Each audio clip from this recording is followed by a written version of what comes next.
அரங்கத்தில் இருக்கும் சான்றோர்கள் பெரியவர்கள் எல்லோருக்கும் என்னுடைய ஜீவசாந்தி அறக்கட்டளையின் சார்பாக நான் காலை வணக்கத்தை தெரிவித்துக் கொள்கிறேன். என் பேர் உமா மகேஸ்வரி. நான் ஜீவசாந்தி அறக்கட்டையில் ஒரு 9 வருஷமாக சர்வீஸ் பண்ணிகிட்ருக்கேன்.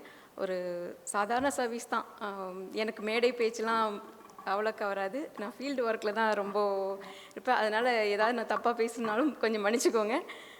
என்னோடய சர்வீஸ் என்னென்னு கேட்டால், கிட்டத்தட்ட எங்களோட ஒரு டீம் ஒர்க்கு கிட்டத்தட்ட ஒரு 12,000க்கு மேற்பட்ட உடல்களை நாங்கள் அடக்கம் பண்ணியிருக்கோம். அது எல்லாமே ஆதரவற்றவர்கள். ஜிஹெச்சில் வந்து யாரும் உடல் உரிமை கோராத உடல்கள், இந்த மாதிரி பாடிஸ் தான் நாங்கள் அடக்கம் பண்ணியிருக்கோம். இதையும் தாண்டி சின்ன குழந்தைகள், சிசு, நீங்கள் ஃபஸ்ட்டெல்லாம் கேள்விப்பட்டிருப்பீங்க, இந்த கால்வாயில் அங்கங்கெல்லாம் தூக்கி வீசியிருப்பாங்க.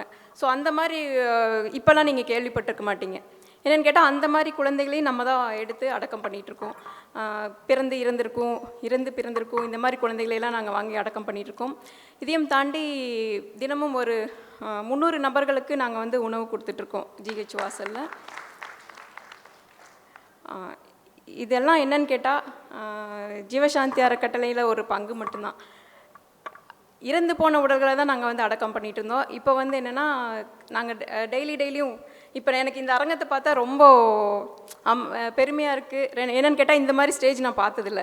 நாங்கள் பல மேடைகள் ஏறி இருக்கோம். அதில் என்னென்னா ஒரே ஆரவாரமாக இருக்கும். ஸோ இந்த மாதிரி அமைதியாக எங்கேயுமே நான் பார்த்ததில்ல.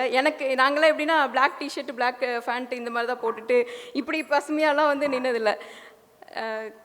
ரொம்ப ஆரவாரமான, எங்களுக்கு காலையில் எந்த ஃபோன் கால் வந்தாலுமே ஒரு எமர்ஜென்சி காலாக தான் இருக்கும். எனக்கு பிளட்டு வேணுங்க, இந்த மாதிரி இறந்துட்டாங்க. ஸோ இந்த மாதிரிலாம் வரும்போது, இன்றைக்கி காலையில் எனக்கு ஃபோன் வந்தது வந்து, காலையில் அண்ணா எனக்கு எழுப்புறாரு, அம்மா டைம் ஆகிடுச்சுமா, எந்திரிச்சிட்டிங்களா 4 மணிக்கு. ஸோ இதெல்லாம் எனக்கு வித்தியாசமாக தெரியுது. ரொம்ப சந்தோஷமாக இருக்குது எனக்கு இந்த ஸ்டேஜ் கொடுத்ததுக்கு. நாங்கள் இத்தனை நாள் இறந்தவர்களை தான் நாங்கள் வந்து அடக்கம் பண்ணிகிட்டு இருந்தோம். இப்போ வந்து நாங்கள் கடைசி ஸ்டேஜ் இறக்க போகிற நபர்களுக்காக நாங்கள் வந்து ஒரு பில்டிங் கட்ட ஆரம்பிச்சிட்ருக்கோம். ஸோ அதுக்கான பிளான் நடந்துகிட்ருக்கு. உங்களோட பிரார்த்தனைகள் எல்லாமே எங்களுக்கு வேணும். கண்டிப்பாக நீங்கள் எல்லோரும் ஒரு முறை எங்களை வந்து பாருங்கள்.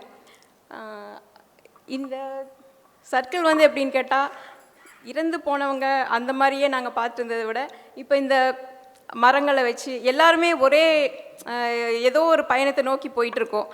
அந்த பயணத்தில் வந்து நாங்களும் உங்களோட கலந்துக்கிட்டது எங்களுக்கு ரொம்ப பெருமையாக இருக்குது. ரொம்ப மகிழ்ச்சி. நன்றி.